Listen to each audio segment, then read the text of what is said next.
Well, I want to thank you all for coming. My name is Stan Tenen, and I work for the Meru Foundation, and that's my wife Cynthia, who does most of the work, and I do most of the play work. This is sort of the 10th anniversary show. We did the original tape for this research here about 10 years ago, and things have grown and changed some in that time. There's been one really major development, and the rest is a lot of what I thought was going to happen turned out really did happen in terms of how the models worked out. No one should believe what I'm saying. It's not that I'm telling you anything I don't think is so. It's just that you really need to be skeptical about this sort of thing. This is work in progress. It's an honest research. I speak quickly, and I may say is when I mean based on the models and based on the references, it's my best conjecture that this is. So I'm not saying absolute truth when I say is. I'm just trying to fit things into a short time period. This is very controversial material because, in the words of a friendly scholar, it can't be so. And what, of course, he means is that if it is so, then there's a lot of readjustment to make. And I try to explain to people that this really doesn't say anything like I'm right and you're all wrong. It says rather that this is a deeper level that integrates a whole range of material, and it demonstrates mostly that what the scholars have been saying and what the religious people have been saying and what the different religious people have been saying, they've all been right, but in their own contexts. And that if you go deeper, then you find something more common. There's almost no good place to start, but maybe in the interest of seeing who else will show up before we really get into it, I'll give you a quick rundown of how this all started. There are a few people that probably don't know. I was working for an engineering company in Cambridge, Massachusetts in 1967. And I had to tell the boss that he had made a mistake, and he didn't like that, so he fired me. But then he discovered that he couldn't fire me because I'd never had a vacation. So I had to take a vacation, and then he got to cool off, and of course he didn't fire me. Well, I was, unattached and was getting paid handsomely and didn't have any real connections or plans or anything and hadn't been any place or done anything. So I had 3 weeks, and I simply, I was in Boston, so I went to, I guess it was still Idlewild. I don't know if it was Kennedy Airport yet, and got on the first plane for London and Paris, and I had a friend in Israel, so I went to Israel. And I had no connection with any religious material or anything like that. I went to Hebrew school and was bar mitzvahed, and I'd managed to learn to read the alphabet, but I hadn't learned to read Hebrew. I didn't know any vocabulary or any grammar. A few words. I could read street signs. And I also paid no attention to any of this. I was bar mitzvahed when I was 13, and that was the last time I was in a synagogue or looked at any of that material, because everyone knows it's a bunch of old mythology, and it's kind of out of date, and there's a lot of rituals, and you've got to go through a lot of trouble to keep all the rules, and who needs this stuff? I had studied a lot of mathematical things that fascinated me, and I was on a math team in high school. I never competed, but I was on the backup, and they drilled you in instant pattern recognition, because if you didn't get the answer before the teacher finished putting it on the board, your team was going to lose. So you really had to grok it instantly and see the essence of the problem and pull it out. Well, I go to Israel. This was the old Lud airport. It was an old Quonset hut, and their baggage handling system was pilot all in the middle and use one of these forklift things and just sort of rake it up occasionally, and people would climb them out and pull their bags down, And I had no plans. We got into a cab and asked the cab driver to take us to Jerusalem, right? Take me to your leader. And this was in August 1967. And the Israelis had just retaken the old city in June. And some of the people that had worked at this company were involved in Israel, and they had gone off to be pilots during the Six-Day War. And some of them stayed, and one of my friends there had moved his family and bought a house in Haifa, and he invited me to visit, which is what prompted the visit.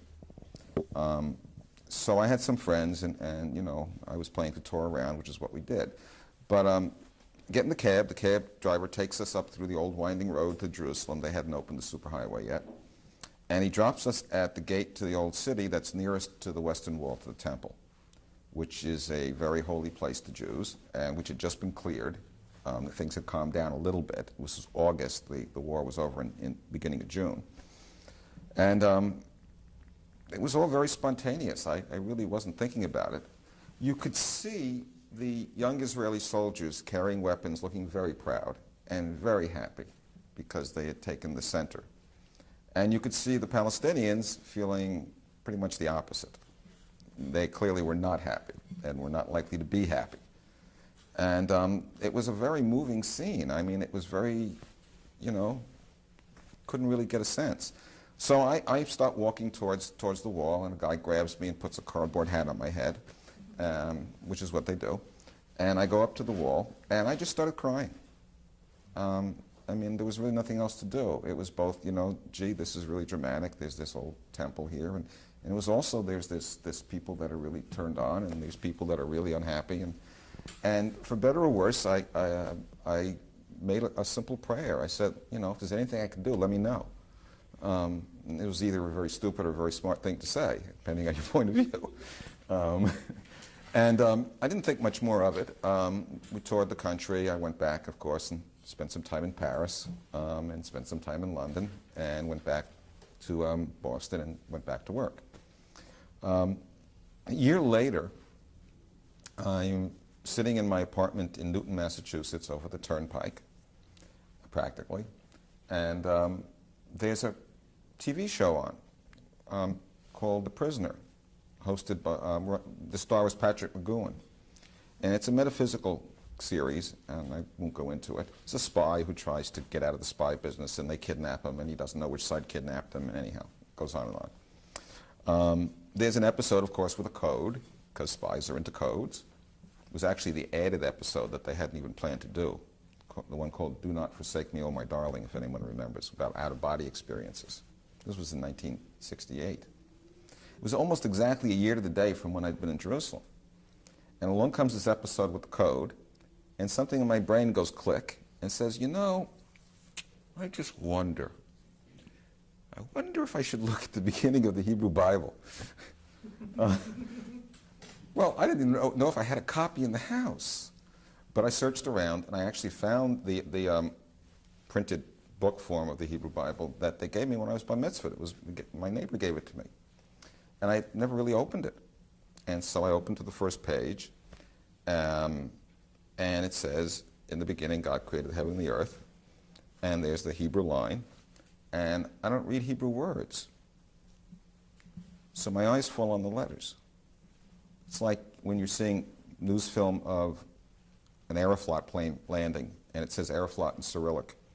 Maybe you don't know Cyrillic, but you can dope it out because some of the letters are the same, and you know what it's supposed to say. Your eyes fall on the letters. You try to figure out what it says. Well, my eyes fell on the sequence of letters at the beginning of Genesis. And all of the old programs in my brain from the math team class went off and said, this is crazy. This isn't language. This is a pattern. Somebody made a puzzle here. And all in the same instant, I said, one, this can't be true. 1,000,001 against. I'm just seeing things. Two, if it is true, there's an obvious, simple explanation. All the Bible scholars know about this. They just didn't tell me. I wasn't listening. And three, if it's really a pattern, and if it's not just in the first verse, and if the Bible scholars don't know about it or can't explain it, then even if the odds are 1,000,000 to 1 against its being real, those might be good odds, because it might actually be important, very important. We're looking at the root document of Western civilization. And many people have made all kinds of claims about it, and people obviously have very strong beliefs. Well, I was very naive. I knew nothing. I was in Boston. I think I asked the Catholic priest first. He was very friendly. He obviously had no idea what I was talking about. So I said, okay, well, I'll ask a rabbi. Same result. He wasn't quite as friendly. I asked a fellow at, I asked some friends, and finally someone said, may have been someone, I don't remember if I called the people at Harvard or MIT first, but anyhow, someone said it's got to be Kabbalah. And I said, I'd never heard of Kabbalah. So, again, having a pocket full of cash and nothing to do with my life, I went to the bookstores and bought everything in sight. Eastern, Western, Hindu, Buddhist, Muslim, Christian, Jewish, academic, religious, channeled, flying saucers, you name it, I read it. Over 10 years, about 3,000 volumes. Some of them are skinny. You know, those old books weren't very thick. And obviously, I got a sense that something was going on here. Here is this whole body of literature, the most distinguishing characteristic of which was none of it made any sense, at least not to me. The scholars seemed to think it was poetry, or superstition, or personal fantasy, or somebody made it up, or one group took it from another group. The religious people, of course, believed in it all implicitly and didn't want to discuss it. I think I accumulated something like 10 or 12 translations of the Sefer Yetzirah, the Book of Formation, which describes the Hebrew alphabet. Now, I got to tell you something about this. This is a little discouraging. You know, if I walked into a room carrying a book that said chemistry, translated from the French, and I read it, I'd expect by the end of the book, even though it was a translation, if it was a decent translation, it was going to teach me a little chemistry. That was its title. Well, here's a book that says Book of Formation. And everyone knows it's about the letters. And they discuss everything you'd ever want to know about the Hebrew letters, except they never mention the form of the letters, nor do they provide the form. None of these translations deliver us on the title of the book. Well, obviously that wasn't very satisfying, and clearly there was something going on here. And it took me a long time to get even any sense of it. I also tried every complicated thing I could think of to pull the pattern out of the sequence of letters in the text, and none of it worked. And the reason none of it worked was because I was doing lots of sophisticated modern things, which obviously, if the pattern were there and it was a few thousand years old, they didn't do that. So the tools I was using were not appropriate. The tools had to be temporally appropriate. They had to be contemporaneous with the text. If I couldn't show that what I found was findable, knowable in the ancient world, then I was either deluded or making it up, or, you know, that didn't make sense. So it had to be grounded in reality. Well, 10 years go by, and Cynthia and I moved to San Francisco, and Kqed is rebroadcasting The Prisoner, 1978. And Jim Scalum is running a fundraiser, and we volunteered to go on the air and do a little wraparound discussion on The Prisoner episodes, which caught on, and so we got to do it regularly. We never quite joined the union, but we got close. The union people actually let us on even without joining the union. It was very nice of them. And so we're doing a live 10 minutes and a tape 20 minutes for the rebroadcast. And we get to the same episode. And by then I had lots of theories about this text. And I actually had a whole list of criteria about what was possible and what to look for. And one of the things I was looking for was something comparable. And I realized that the Arecibo message that was sent out of the Arecibo radio telescope, which was designed by some people associated with JPL, was an attempt to communicate to people that didn't speak our language over thousands of years of space-time. And so I thought I would use the same principles, maybe look for something a little more subtle or maybe more appropriate to the ancient world, but nevertheless, same idea. If you're going to communicate over a couple of thousand years, you really have to keep the key in the message. It's got to be easily accessible. It has to open up for itself. Well, I discussed this on the air. I put the beginning of Genesis on the TV screen live in San Francisco, but I wrote the text out numerically. I replaced the letters with the numbers. A is 1, B is 2, C is 3. The standard numerological gematria values that are associated with the Hebrew, Greek, and Arabic letters. And I told people it was like the Arecibo message, and I told them the Arecibo message was in binary code, and people suggested ultimately I try ternary, base 3. And when I did that, things started to work. Now, I'm not going to have time to go into all of that. It's on the earlier videotapes. What I found is that there were certain symmetries natural to the sequence to the alphabet when you did that. You count the letters out in base 3, and then you compare letters that have symmetrical numbers in base 3, which turns out, if you interpret them as Cartesian coordinates, to put the letters in symmetrical positions on a 3 by 3 by 3 cube, similar to a Rubik cube, except there's really a cubey in the middle. There's 27 letters in the full long alphabet, and they each lay out on the cube. The aleph is at the origin. and the final side, the last letter, is at the far diagonal. And letters across the main diagonal of the cube have symmetrical positions and symmetrical base 3 counts. So you can associate them. Also, there's an older 22-letter alphabet, which is said to have front-back symmetry. The last letter in that alphabet is a T. So the A compares to the T, and the B compares to the S, and that's called Atbash, which is an acronym for ATBS in Hebrew. I made use of both the symmetries of the model that I was working with and of this traditional symmetry system, and that naturally grouped the letters into clusters. This is all up on the website, so people can get that. And then when I did that, I was able to pair off all the letters at the beginning of the first verse of Genesis.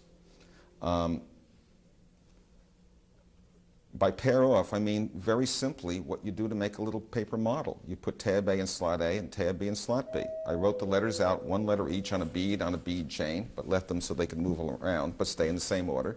Curled the bead chain up until the letters paired off, either the same letter with itself or letters that were in symmetrical positions on the cube. And all the letters were accounted for, and they were all presented in the same order, in pairs.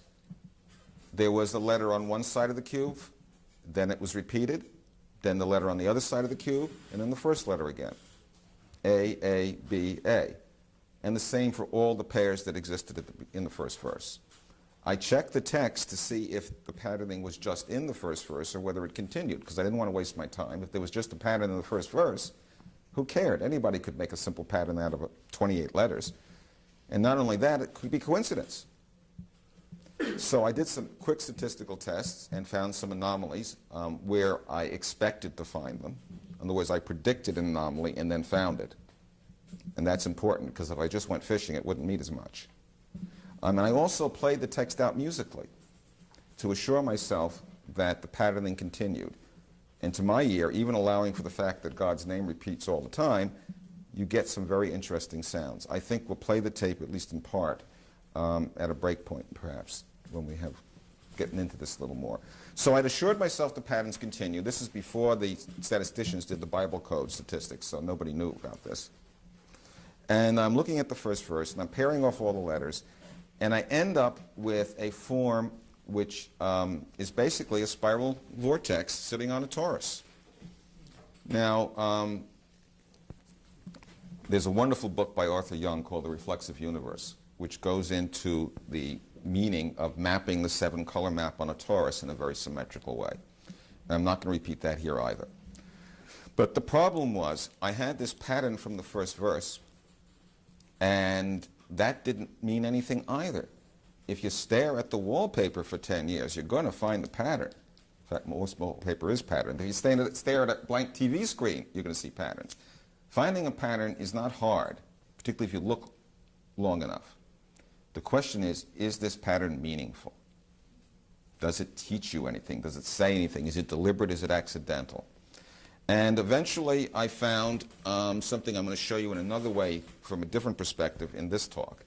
I found that the pattern was meaningful, that it ended up producing this little model, which I call the light in the meeting tent, or the Tetra flame. It's a tetrahedron, and inside of it is a little vortex. And the tetrahedron is supposed to represent a vessel, and the vortex is supposed to represent a flame, thus the idea of a light in the meeting tent. It's an archetypal form in every culture. You make campfires out of tripods of sticks, and the flame comes up on the tripod. At Delphi, they had a tripod with a serpent entwined around it. Actually, it's a 3-serpent, and that turns out to be the full model. And it looks surprisingly like the eternal flame that hangs in front of the altar in synagogues and churches. Looks like the green flame of Islam. It was aesthetically very pleasing. It's a model of perfect symmetry against perfect asymmetry in a specially related way. The tetrahedron is the lowest order volume that has complete symmetry. It's the most compact and simplest. It's the most elegant. And this vortex, and I'll show you how it's formed later, turns out to be completely asymmetrical. And the contrast between symmetry and asymmetry is pretty absolute. And we're going to talk about that because that's where I want to start this lecture. And when you look at the little vortex, the asymmetrical flame, through the symmetries of the tetrahedron, you see outlines that look like all of the Hebrew, Greek, and Arabic letters. Whoa! So the text folds up into a form that generates the letters in which the text is written. Now that's neat. But don't be overly impressed. If I had taken a coat hanger and bent it up with a couple of squiggles and played around with my shadows, I'd have found all the letters in just about any alphabet. It is not hard to find shadows of a squiggly form that look like letters. It's hard to find an explicit, meaningful form that does that. And so it's the fact that that's a meaningful form that counts, not just that you can make shadowgrams that make letters. All right, now I want to back up completely, and I want to start over again. That's sort of the story. And it wasn't over. Let me tell you what's wrong with this. And this is where I left the tape 10 years ago. Now, there are half a dozen lectures I've given since, and so there's been a lot of development, which we'll review. But you know what's wrong with this? It's very nice to say that it makes letters as shadows, but there's no regularity to it. Which way do I look at it? Where's the coordinate system? And I developed a theory that the idea why they did this was so that if you could turn this over in your mind's eye, you could repeat a meditation. So a sequence of letters would be the specs for a dance in the mind. But if you couldn't visualize the thing, didn't know how to hold it, and couldn't turn it over easily, how could you use it? What's the natural viewing position for it? Now, I've got a lot of good answers to that, and we found a coordinate system eventually. But I don't want to go that way this time. The problem stands. What form, and you're going to know the answer because you all have the handouts, but ask yourself, what form can every human being immediately visualize in their own mind's eye? And the answer we're going to find is a hand, or what's in your hand. All right, I want to read a couple of different quotations, and they'll catch up with us. Before I do that, I want to point out a few things on the board. Mostly this guy. This is the letter bet, bait. It's the first letter of the text of Genesis. It's the one translated in the. Its formal meaning is house. But God's not a noun, God's a verb. In Hebrew is a real mode language. That means the primary roots are verbs, not nouns. So it's not a house, it's housing. It's what a house does. Most people don't pay any attention to this. But in fact, if you can check the references, I think even David Bohm mentions this in the Quantum Reality book, which is so wonderful. A bait represents the distinction between inside and outside. And that's going to turn out to be enormously important. Now, the rabbis claim that all of the Torah, all of the Bible, is summarized in the first letter, which is, by the way, written big on the Torah scroll. And then they say, more or less, I'm going to speak freely, that if you can't get it from the first letter, God is very understanding and repeats it in more detail for you in the first word, in the first verse, in the first paragraph, in the first chapter. Well, it's a hierarchical array. And the bigger the chunk you take, the more data you get, the higher the resolution. But the image is always the same. So what's the image? Well, if this theory is right, then the whole story should be in the first letter and in the first word. We may get to the first verse, but I'll try to stick to the beginning here. So we need to find out a little more about what this bait might mean. Let me read you a quotation, which I found very, very helpful. And this was pointed out to me by Professor Lou Kaufman, I believe, a number of years ago. It's a quote from G. Spencer Brown's book called The Laws of Form. Spencer Brown, a topologist, proposes what he calls the mark of distinction that archetypally distinguishes inside from outside as a definition of maximal contrast. Now we're going to get to it because it's important, and if I don't get to it, you should yell at me. Maximal contrast is what this is all about. There's a paper in the packet called Man Bites Dog. Maximal contrast is anomaly, the thing that attracts our attention the very most. Mathematicians have shown that all of formal logic can be derived from Spencer Brown's mark of distinction. And this is quoted from the book. Quote, the theme of this book is that a universe comes into being, we're talking about creation here, when a space is severed or taken apart. The skin of a living organism cuts off an outside from an inside. So does the circumference of a circle in a plane. Squaring the circle, maybe. By tracing the way we represent such a severance, we can begin to reconstruct with an accuracy and coverage that appear almost uncanny. This is a mathematician speaking. The basic forms underlying linguistic, mathematical, physical, and biological science, and can begin to see how the familiar laws of our own experience follow inexorably from the original act of severance. Although all forms, and thus all universes, are possible, and any particular form is mutable, it becomes evident that the laws relating such forms are the same in any universe.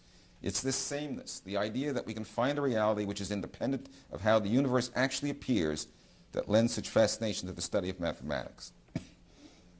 Now notice, he's not talking about the things. They're all different. Religious people would say, don't pay attention to idols. He's talking about relationships. And he's saying that there's a catalog of basic relationships which exist all over, and that there's a basic bottom line set. And he's going to generate some of this with his mark of distinction. And it's a book that is worth trying to read. I don't know if you can get through it easily, but it's certainly worth as far as you can get. Well, that's what this is all about. This bait represents that mark of distinction I'm going to claim, and that it distinguishes inside from outside. And it is related to the idea of a skin, because in the Talmudic tradition, the understanding of who a righteous person is, a person of integrity, it's a person whose insides are like their outsides, toko kavaro. That's the kind of person who would be a saint or tzaddik that could perhaps do a very high meditation. And if a person's insides and outsides are actually the same, then they metaphorically have no skin. There's no need for one. And of course, that's an ego death situation. They're dissolved into the whatever. There's no distinction. There's no ego embodiment. So let's look at,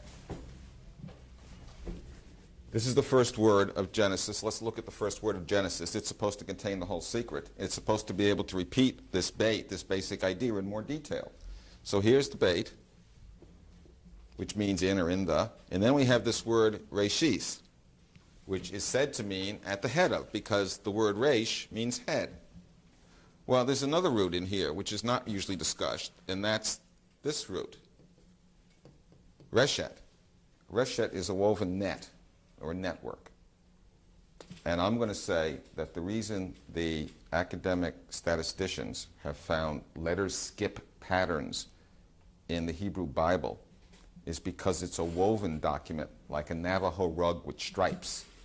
And if you unravel it, you get skip patterns on the thread, because that's what the stripes leave.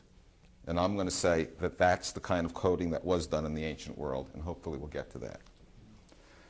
So the first thing we're told is in or with a net, or some kind of network, or something of that sort. But there's other words here. The word resh aleph, actually aleph resh, refers to light, so we'll leave that. But esh aleph shin is the word for fire. And shin yud tav, S-I-T, is the word that means either six or thorn. And if you combine those two, you can easily see that a sixth thorn is what we'd call a tetrahedron. It's got 6 edges, and they're prickly. And if you put little sphere points on the tips of them, they turn into a cuboctahedron eventually, which is part of what maybe we'll talk about. And I'm going to say that this first verse that folds itself up to make these kind of vortex patterns, that if you make the vortex the appropriate shape, totally asymmetrical, and that means that certain kinds of spirals are excluded. Logarithmic spirals are self-similar. They're too symmetrical, so they can't be part of this. That this is like a flame. This is like consciousness. This is fire. This is the light. And if we put the Aish in the sheath, the light in the tent, we get the light in the meeting tent, which I derived from a totally different way 10 years ago, when I couldn't analyze the word because I didn't know enough.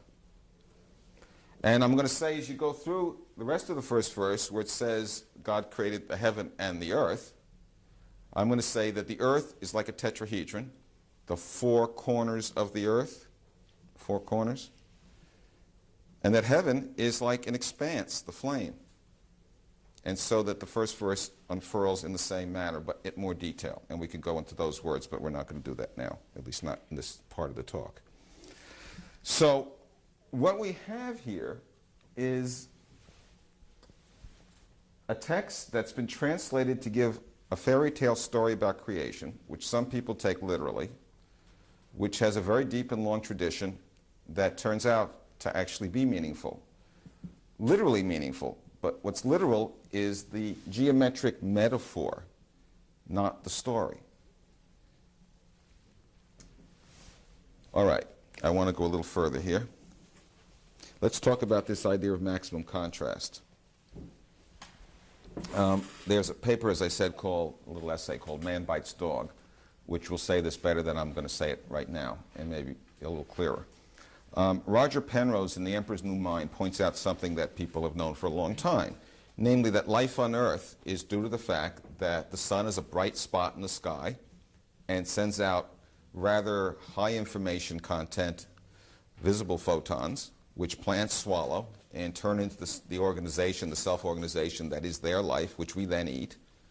And then the Earth, the plants all together, radiate back out infrared photons, which have less information content, to the dark sky. If the sky were all as bright as the sun, then there'd be no difference, and you couldn't radiate back out the cooler, redder photons. And so you couldn't extract any information, and the plants couldn't grow, and we wouldn't be here to eat them. So life depends on the contrast between the sun and the sky. And that's pretty much accepted. That's physical life. That's the mechanical part. And I'm saying that ultimately what we're going to be looking for here is not the attractor for the plants or for our plant-like mechanical being, but rather the attractor for our consciousness. What makes us self-aware? Where does the hyper-information, if you want to call it that gives us self-awareness come from? Well, let's just extrapolate. Let's just extend the process. What attracts our attention is anomaly. An anomaly is basically high contrast. If you see a bright spot, you notice it. You don't notice something that blends into the surroundings. So let's hypothesize. And this is a semi-technical situation, so I dare to use, no, I want to use a real pointer. I always have the laser pointer, but I don't think I like it. Let's hypothesize what is now called the Dirac delta function. An infinite pulse has no duration in time, has absolute maximum infinite amplitude compared to anything else in the universe.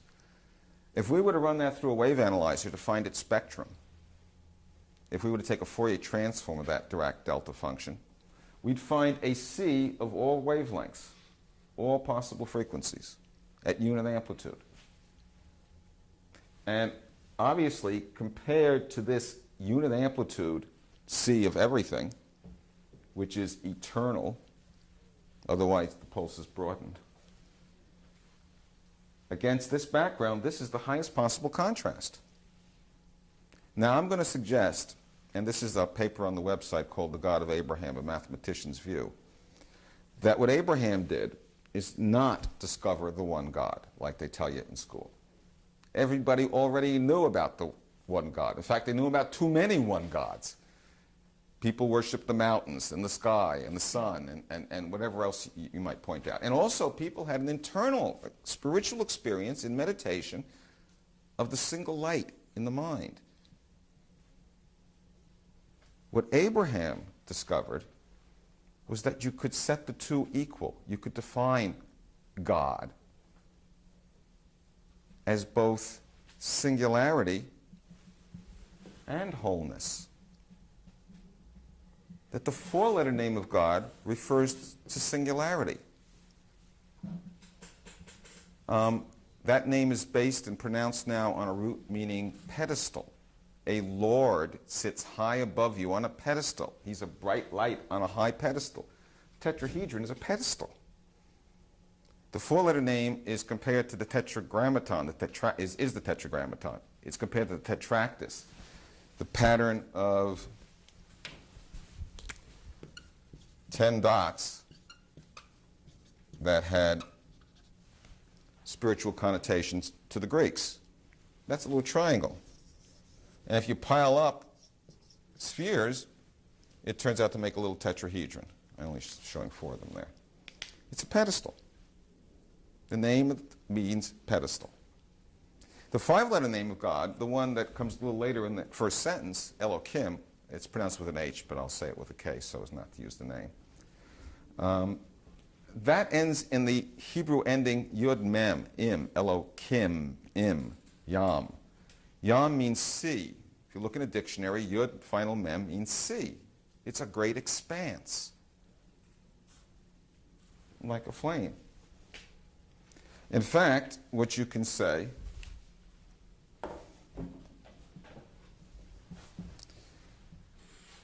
let's see if I put it up here yet.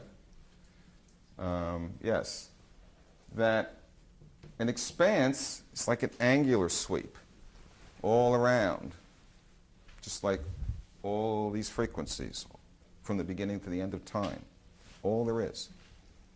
And this direct delta function is like an extent. It's a stretch.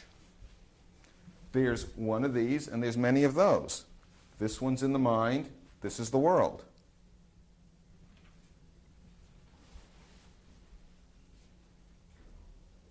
If you combine the two, you get the Abrahamic definition of God.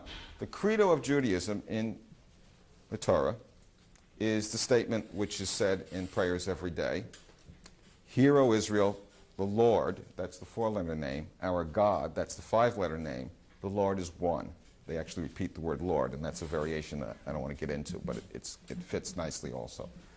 They're basically saying set Lord and God together equal to unity. Haven't we heard something about that before? Isn't there something in quantum mechanics about delta V, delta S equals, is it H bar or something? Maybe I got that wrong. Isn't that complementarity? Yeah. That's neat. Well, in our case, what we're going to look at, I'll fit it here someplace, is R theta equals 1. R being the 4-letter name, theta being the 5-letter name. Geometric metaphors for them. And that produces a curve, a spiral.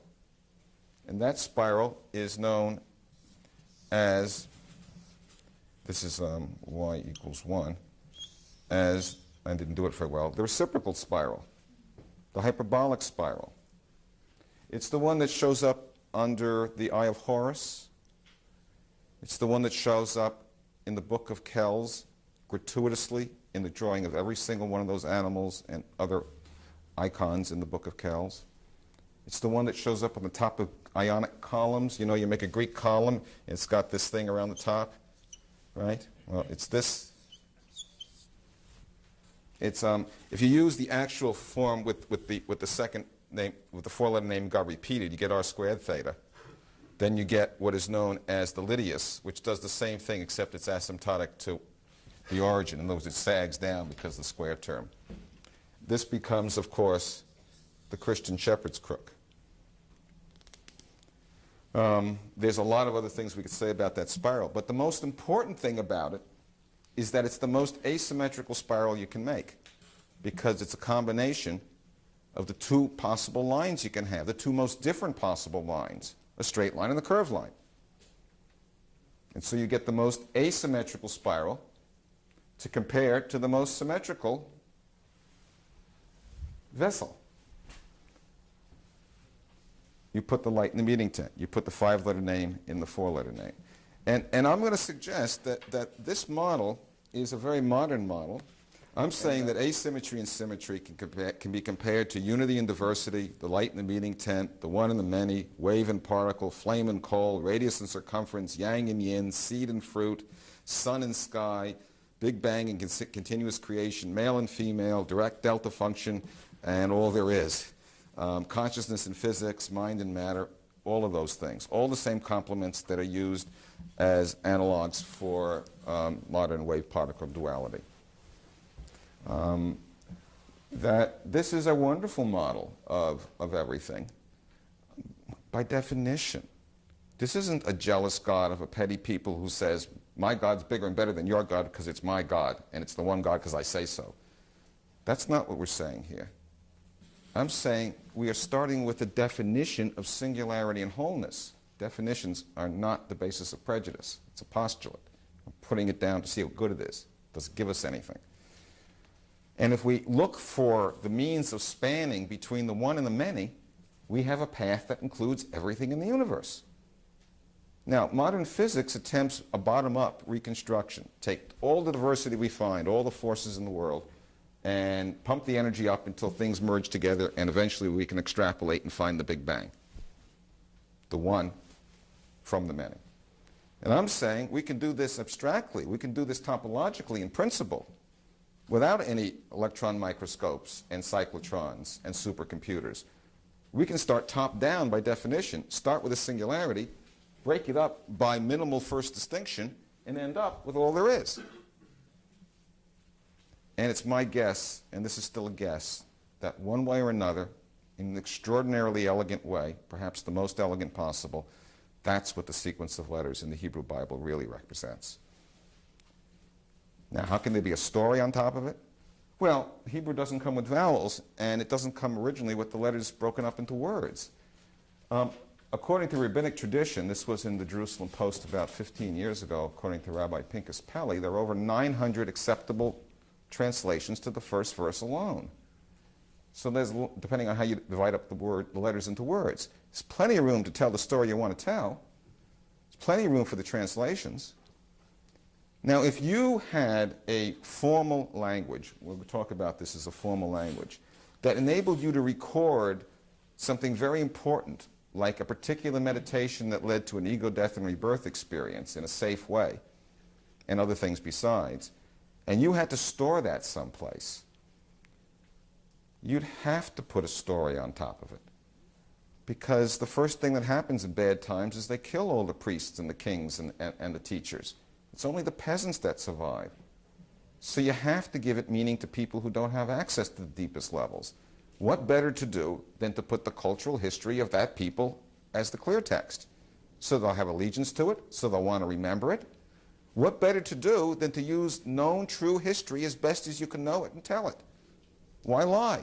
Who's going to keep your text if you lie? If everybody knows you made it up. No, you picked stories already known to be true.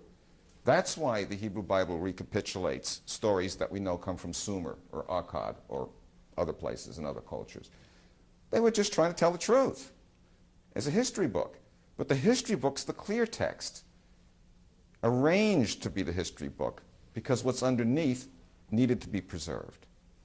I'm saying that underneath the story could be a science of consciousness, a meditational set of exercises and tools to go along with the exercises that enable an individual to have an ego death and rebirth experience, an enlightenment experience, a peak experience that's integrative, that's healthy, healing, that is as modern as it is ancient. And by the way, if we're looking at unifying things like symmetry and asymmetry of highest contrast, then of course if this model is what it claims to be, it's not just a spatial model, it's a temporal model. It's intended to unify the past and the present and the future too. There's a lot more to come. I want to get through with one little section of this first though. So if we try to make the most asymmetrical spiral possible, we discover that the one specified by the Credo of Judaism is the one to use. And if we bring it up into 3 dimensions, as I'm going to show you how to do in a moment, we end up with this little spiral. And when we look at it from different directions, we find all the letters of the Western sacred alphabets. And now with this understanding, all of a sudden the word sacred is not just a vanity. That's just not my saying, my language is sacred because I'm bigger and better than you, and it's my language, therefore it's sacred. No, this is actually a meaningful designation. It's sacred because you can use it to read and write meditations. And it's sacred because you can use it as a base space to specify any quantum state vector. Now, they didn't have quantum mechanics, but they could have understood what I just said, and maybe we'll get to that part too. And it's also sacred because it becomes the basis of a natural universal language. And I'm saying that what we've discovered here, or what I'm about to tell you, is the pre-Tower of Babel universal language alluded to in the Bible. That it's not mysterious or miraculous, it's obvious. And in fact, I don't know why the universe works this way, but the current issue of American Scientist is an article. Actually, I shouldn't do this yet. I want to do one other thing first. People want to know why I have this hat on and I'm keeping the Sabbath and keeping kosher, if I'm obviously not really feeling like the kind of person that keeps rituals. Well, I had this model, and I couldn't figure out how to use it. I was stymied. And I happened to show it to a rather impressive Orthodox rabbi that was traveling in California. And of course, doing his job, my background being Jewish, he had an obligation. Stan, come on. You're doing this work all these years. You got to keep kosher. You got to keep the Sabbath. You got to say the prayers. It's only right. You should do that. Don't be a baby. Be a mensch. Take on the obligations. Stop messing around. And I say, of course, I can't do that. I don't believe in this stuff. How can I do? I'd be a hypocrite. That'd be terrible. But I thought about it and I thought about it, and I realized that that wasn't the issue. You know, if you drink the sweet water of the town well, and I've been drinking this for 20 years by then, and you're a healthy, mature person, you don't quibble over the architecture of the well or who built it or who owns it. You're dependent on it. Everyone's dependent on it. You pitch in and take care of it. That's what you do. How do you pitch in and take care of a spiritual tradition? You stand up for it. You say, I'll join. I'll be here. I'll be counted. Jesse Jackson says you can't just talk the talk. You got to walk the walk. So I said, as a matter of respect, I'm drinking this sweet water. I'm building my career on researching this. All right, it's not such a big thing. I can keep the Sabbath. I can keep kosher. They killed all the king crab already anyhow. There's no more left to eat. I don't have to eat crab anymore. I can do without pork. There's lots of good Jewish food substitutes. It's not such a burden. But you know, this prayer stuff, I can do that. But you got to put on tefillin when you say the prayers. Now, tefillin phylactery are those boxes that you put on your arm and your forehead. You see in the newsreels people in Jerusalem wearing them, Orthodox Jews. And I said, Rabbi, look, this is embarrassing. This is a ritual. It's a box and a strap, and you put it on. You look funny, and gee, I go. But you know, you can't back out, right? You got to play fair. So one night, down in the basement, and no one was looking, I said, okay, I'm going to do it. And so I'm sitting there, and I'm putting this strap on my arm, which is how you bind the case on. Now, the thing about tefillin in the prayer is it follows immediately after the Shema. Hear, O Israel, the Lord our God, the Lord is one. It's what follows naturally from that point. You put your hand over your eye, and you say the Shema, and then you read it, and you've got the tefillin on, and when the tefillin is on, you wrap it on your hand, the strap, and on your hand, you're supposed to see like the letter Shin, the letter Dalet, and the letter Yud in your hand in the strap, in your hand in the strap. Oh my God.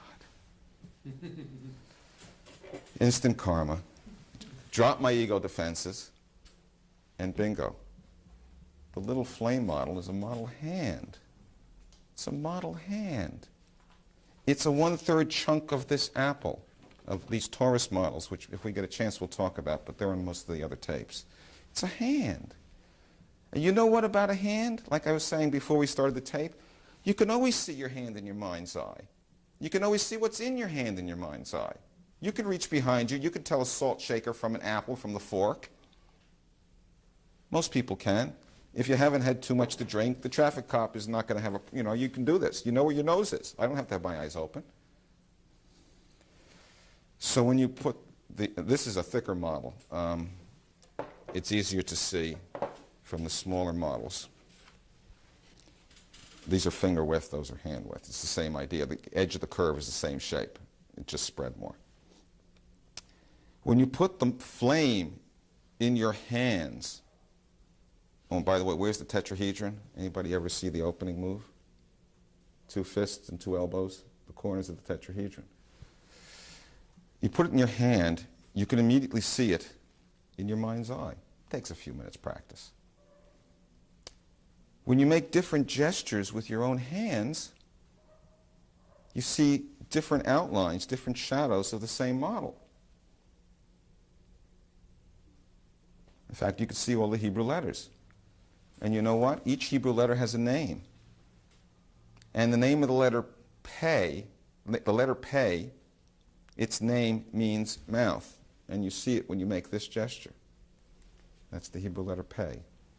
Now you'll see it in my left hand, I'll see it in my right hand. So it's a symmetrical set. This gesture produces the letter Zion. Anybody want to guess what Zion means? How about project? That's not a big secret. If I were to spell Hebrew words using these gestures, well, you tell me what they mean. I'm Christopher Columbus, I tell people, and you're the American Indians. And it says in the diaries that they spoke to the American Indians in Hebrew. And everyone thinks that's crazy except Mormons who believe that American Indians are the lost tribes. How could it be? Well, the crew consisted of escaping Muslims and Jews. They were escaping the Inquisition. 1492 was when the Jews and the Muslims had to convert or be killed or driven out. So the rich guys and the educated guys joined Columbus's crew and set off. Why stay home? It's going to be bad. So they knew, if I'm right, these gestures. The letter shapes I get match the handwriting that was used in Islamic Spain. Rashi Maimonides is what it's called. And if I'm Christopher Columbus and I ask you to get me something like this, would someone like to say what kind of thing I want? An adjective maybe? Something that is? Anybody? For the tape, come on. Apple is good. Round? Round's obviously round. Yeah, this is the Hebrew letter Gimel, for those who know Hebrew. And this is the Hebrew letter Lamed, that's the doorbell. Gimel Lamed spells round. That's the root for the word round. If I'm a traffic cop and I do this, everyone knows I mean come towards me. Beit, Aleph, Lamed, Yud means come towards me. Now, not everything's that simple. I'm picking examples that make the point obvious.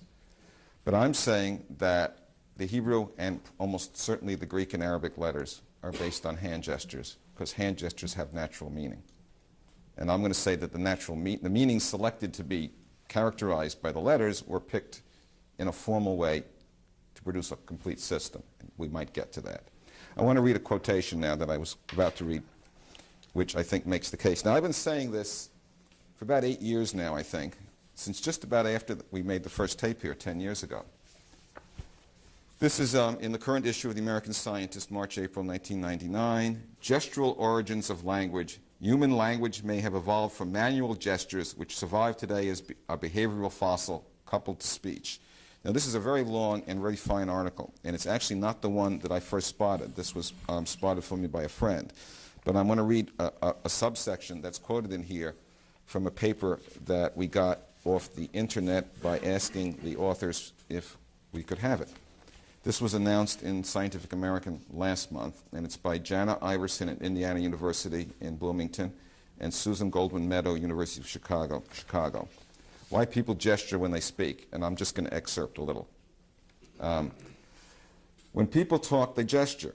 However, individuals who are blind from birth never actually see speakers moving their hands as they talk and thus have no model for gesturing.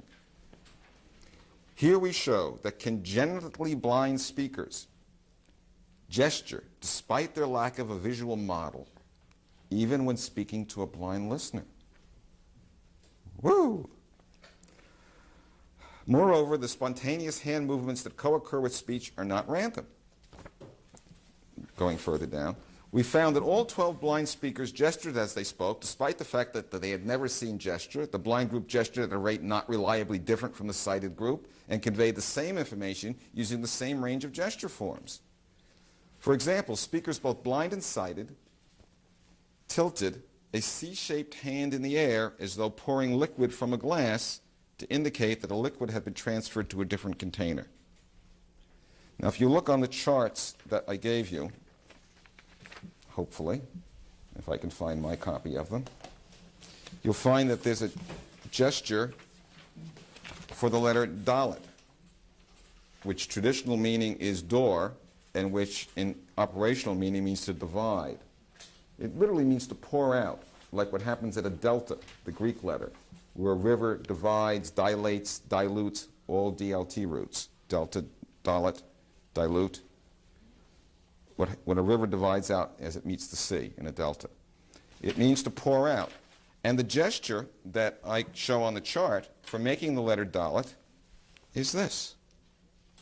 That's exactly the same one as these researchers just found was congenital. And there's the letter dalet.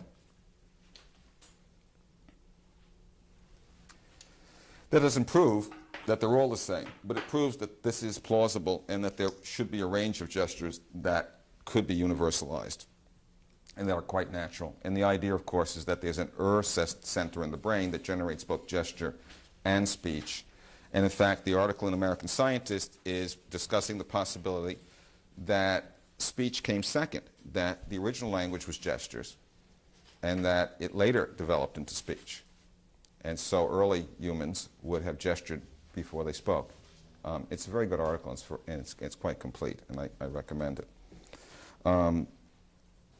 So that's what we have here. We have a natural, universal gesture language turned into a formal system for recording and playing back meditational exercises, which can become the true basis for a science of consciousness, which in modern terms becomes a religion, or several religions, actually. In fact, that's also what this model talks about. Let me see if I want to check my notes to make sure I haven't skipped anything important, and then I want to go a little further here. A way to think about Hebrew, since each letter has a name and meaning of its own, is that words are sentences, and we're dealing with an acronym language, that you can read the meaning of Hebrew roots letter by letter. And as it turns out, you more or less can. Now, you don't get idiomatic meanings, but you get a kind of operational set of meanings which underlie the idiomatic meanings and which appear to be common to both the Hebrew and Arabic names. The names of the Arabic letters are associated with the attributes of Allah, so they're in a slightly different context. But if you go back to the operational meaning, you get basically the same system. And the sets of meanings are based logically. I don't know how many of you know of the works of Arthur M. Young, The Reflexive Universe, but he lays out a model of process on the 7-color map associated with the torus. And I take his 7 layers of process, universal topological process, natural process, self-organizing process, and I embed them between singularity and wholeness, making 9. And then I do that in 3 levels. So you get 27 meanings. And that produces a kind of matrix of meaning. And you can actually read it off the little Rubik cube.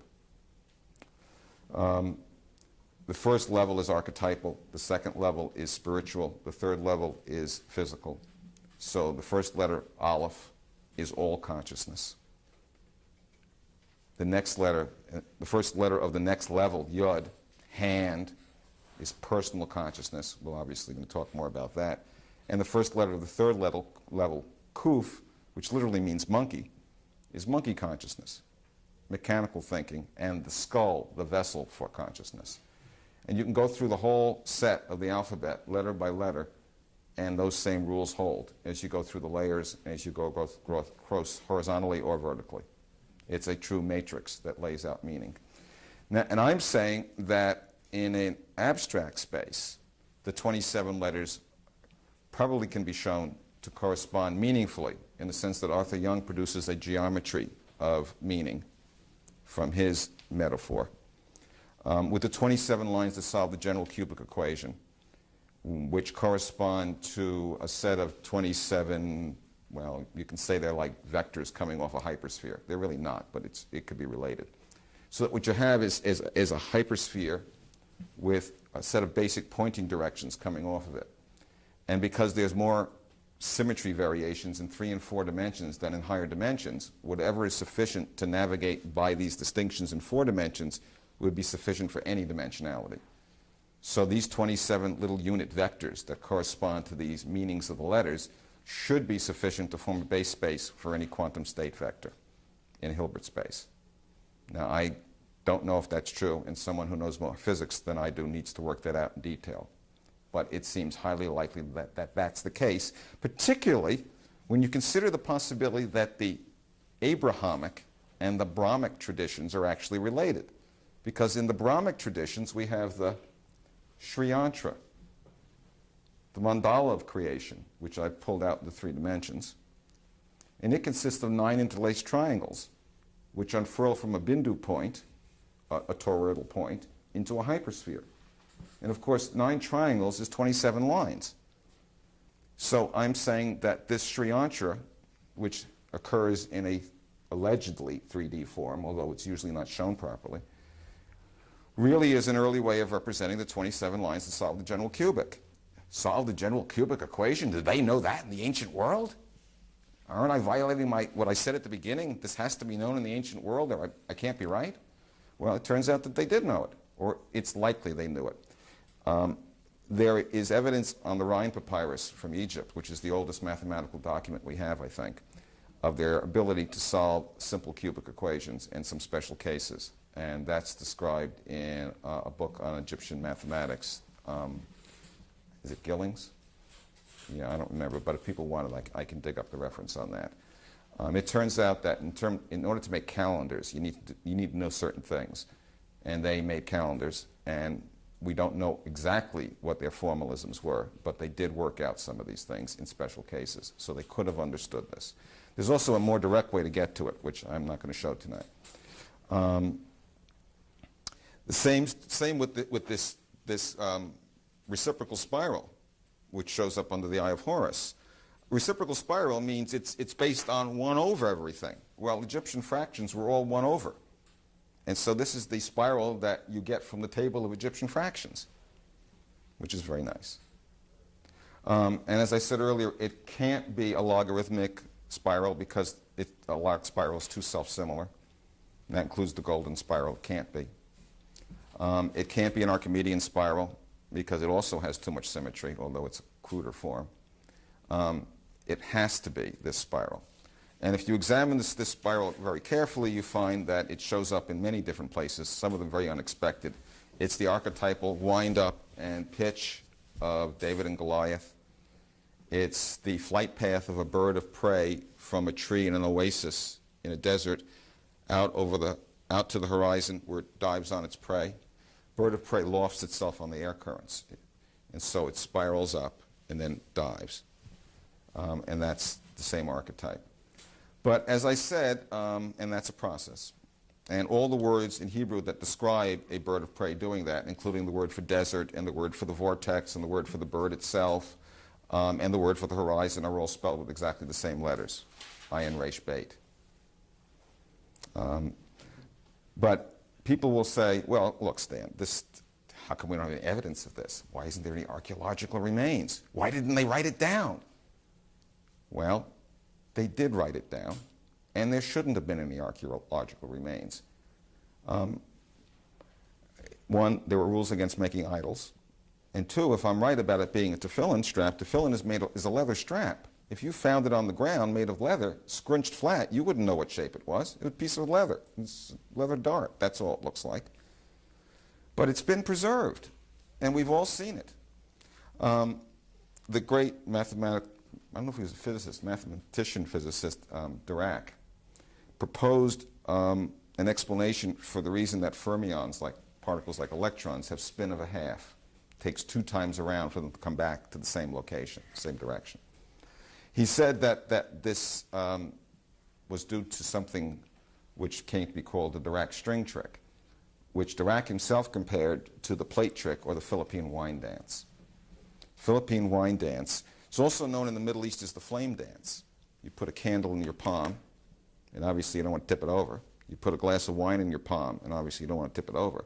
And the idea is that you want to go around continuously in the same direction by going above and below your shoulder.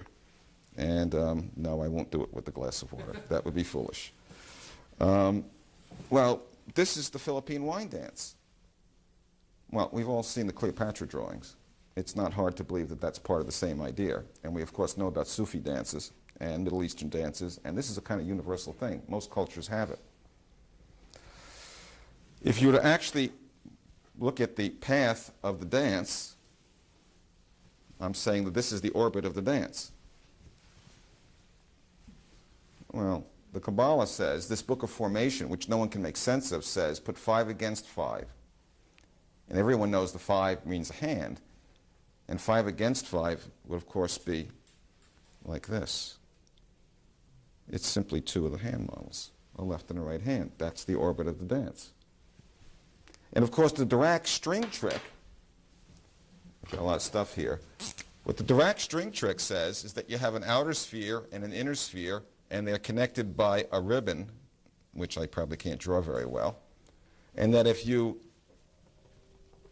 curl up the ribbon, I don't know if I can do it, give it 2 turns, and if it's stretchy, what you can do is unstretch it by flopping it underneath and pulling it around, and then it straightens out. And that's why, as you go around, you do and undo the same curve. You're connecting an in sphere to an out sphere. The 11th verse of Genesis says, God created a fruit tree yielding fruit whose seed is in itself. This is a fruit, and this is the womb or the seed. It's a big apple. No, it's not New York City. It's a big apple. It's a big apple. I'm taking a chunk out of this apple. I'm pulling a serpent out of the apple. On the earth plane, which is the equatorial plane of the apple, otherwise known as Eden. And of course, I've got 12 fingers on the circle, because I've got 3 hands in my model that comes from Genesis, and we're going to not talk about that in detail. So I've got 12 fingers on the circle, on the edge of the earth plane. 12 houses, 12 knights, 12 apostles, 12 tribes, all the 12 round ones. And I've got an upper and a lower, and they rub against each other, against a threshing floor, where I could put grain down the middle. Hamlet's mill. And in this apple, in the middle of the apple, of course, I have the seed. And then if I'm going to map the life cycle of the fruit tree onto its own fruit tree yielding fruit whose seed is in itself, well, if that's the seed, the golden seed in the middle, then this is the tree, and this is the fruit. A natural module of a living system. And I can also map the stages of the whole alphabet onto this, but we're not going to do that tonight. Now, I think I actually have the quote here. They tell us in the Bible not only that the Torah is a tree of life for those who grasp it, grasp, hold in the hands, tree of life, recursive hierarchy, but they also tell us, if I can find it, I should redo that quote anyway. Moses said, this is appointing the architects to build the tabernacle. Moses said to the Israelites, God has selected Bezalel, son of Uri, son of Hur, the tribe of Judah, and has filled them with the divine spirit of wisdom, understanding, and knowledge, and talent for all types of craftsmanship. He will thus be able to devise plans and work in gold, silver, and copper, and etc. Also will eventually be able to brocade, embroider, and weave. So I'm saying that it's not that the Torah is in the tabernacle or in the ark, is that the ark is in the Torah, woven in. And I'm saying that this is the golden point, gold and silver and brass. The star, the sun, the prophet, the temple mount, the seed. And this part, the part in the palm of the hand, is the silver part. The Hebrew word for silver is the word for money, kesef, kaf saf. Kaf means palm, and saf is the Ein Sof, the Sophia, the Sufi, the whole model. Hold. And the word for copper or brass and the word for serpent is the same. So this is the snaky part, this is the copper. And together they form the whole system. Now I'm also going to point out that this is true of all whole systems at all levels. This is the hero's journey. This is the perimeter of the earth plane, the equatorial plane. You descend to the depths and you fight your way back in 7 sacred quests till you get home to the center. It's a map of the external hero's journey. And I'm going to suggest that that quest, that set of tests that tests one's ethical behavior in the world, is in fact the external transformation of the meditation in the mind. That the reason religious traditions insist on ethical behavior, thou shalt not mess up your neighbor, is because that's how one externalizes what one experiences in the meditation.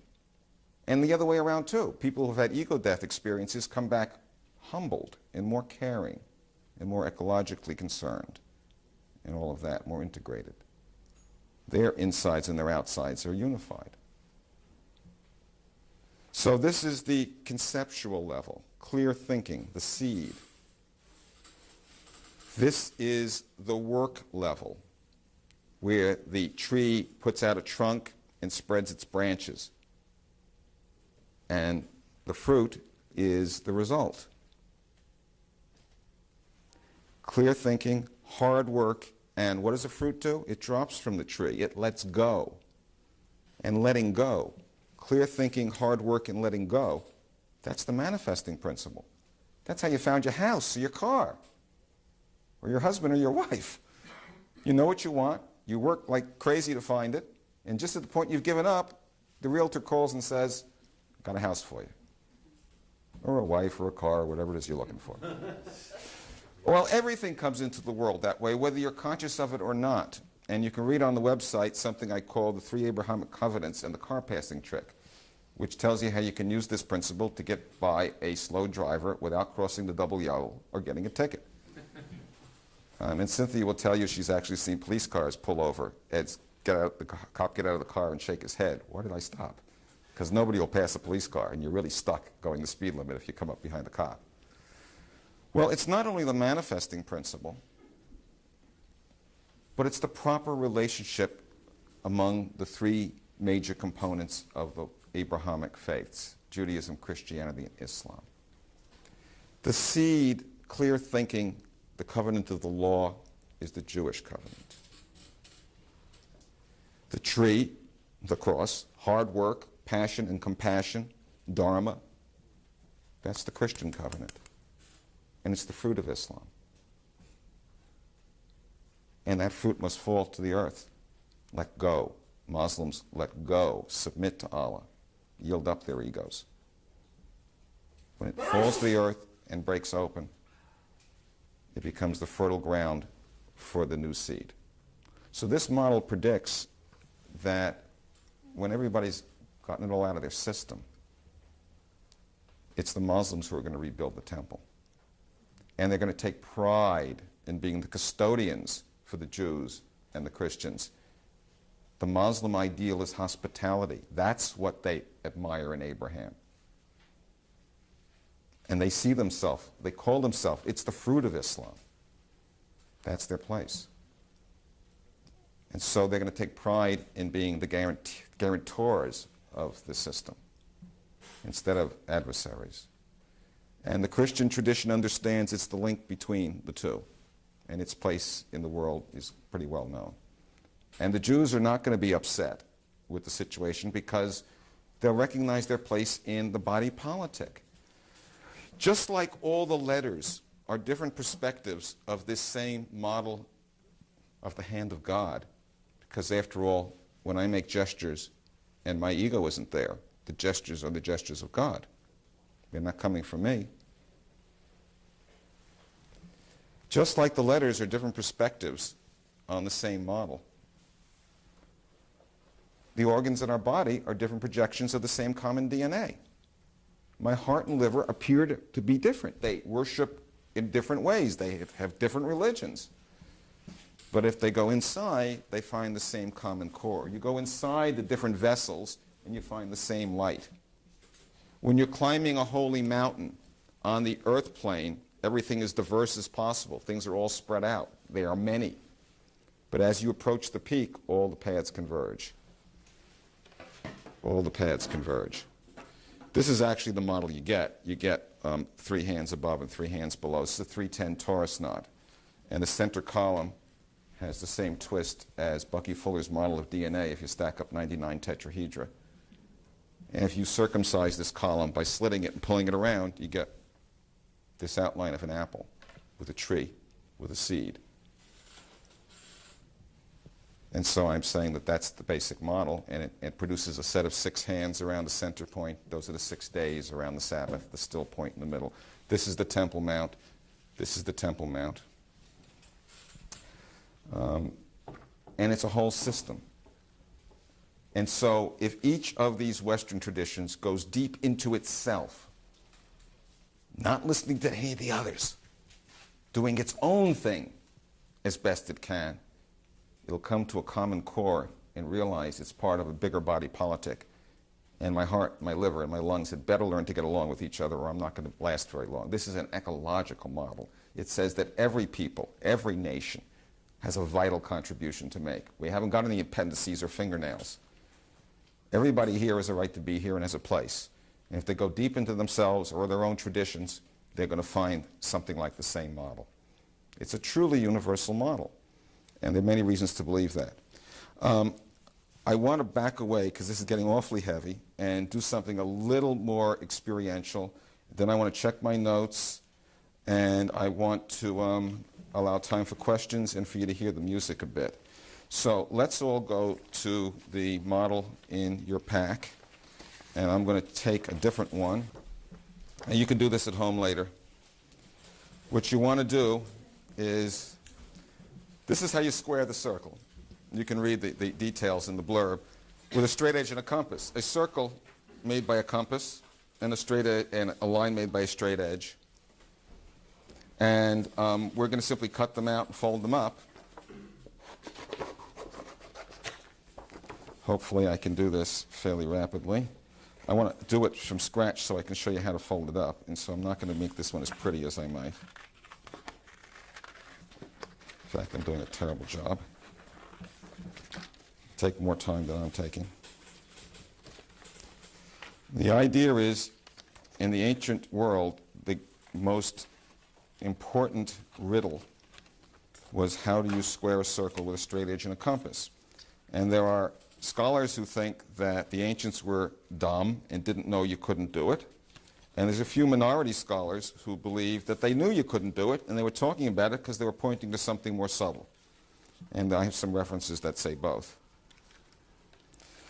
And before I do this, I want to show you that it isn't as if they didn't leave us any record of this. It isn't as if this isn't described. The problem is that we have, in our time, only certain scholars who look at this stuff. And they're all scholars of the bell arts and letters, literary scholars, not scientists, not geometers. They don't recognize geometric metaphor, and even if they noticed it, they wouldn't know what its purpose was. Why is it important? Who cares? But people in the ancient world weren't literate. Their big thing wasn't the story. They were craftspeople. They worked with their hands. They naturally recognized geometric metaphor. Any housewife who braids a challah bread for the Sabbath, or weaves clothing, or is a carpenter. I think there's a good reason why Christians believe that Jesus was a carpenter. He worked with his hands. Well, people who do those sort of things recognize metaphors based on using your hands. And there's no necessity for very high-level geometry here. We're talking about the fact that a farmer knows that 2-legged stools fall over and 3-legged stools stand up. Otherwise, you can't milk Bossy. At least it gets to be a terrible mess. Let me read you a couple of quotes, and I think they're in your packs, so maybe I can find them there.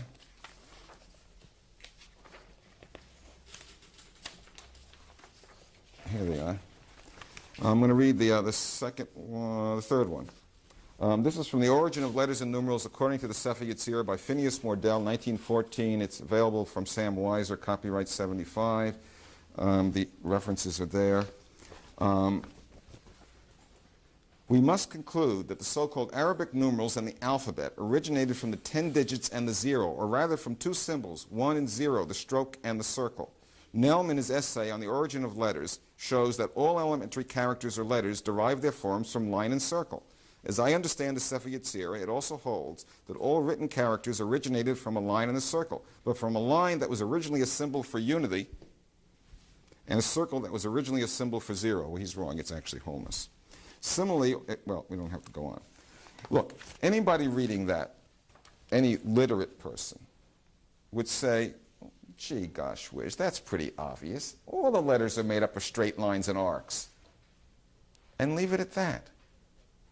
Isn't that the natural, obvious meaning of the quote? A line and a circle. You look at letters, they have straight parts and they have curved parts. It isn't as if they didn't write it down. It's that the people doing the interpreting and translating for us didn't notice or look for or think there ought to be a deeper meaning. And they didn't look for a deeper meaning because they presumed that the folks from the ancient world weren't very bright or knowledgeable. They were simple enough to think that that was an important statement, not an obvious statement. And I'm saying the solution is much nicer.